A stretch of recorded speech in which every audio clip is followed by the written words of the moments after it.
দপ্তরকে ইনফর্ম করেছি এবং কাল শেষ সময় দিয়েছি। সেগুলো যদি না হয় তাহলে আমরা ইমিডিয়েট আবার বিকাশ ভবন ঘেরাও ডাক দেবো। আর এখন এই মুহূর্তে একটা উদ্ভূত পরিস্থিতি আছে।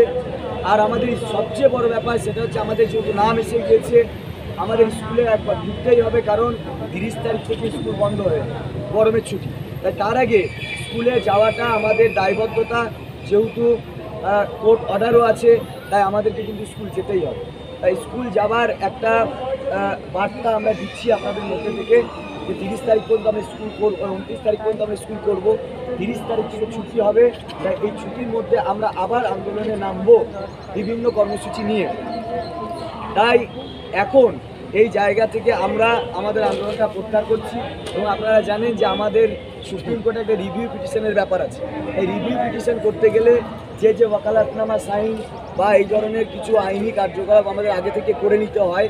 আমাদের লয়াররা সেই সিগন্যালটা আমাদের দিয়েছে যে আপনারা কাজটা করুন।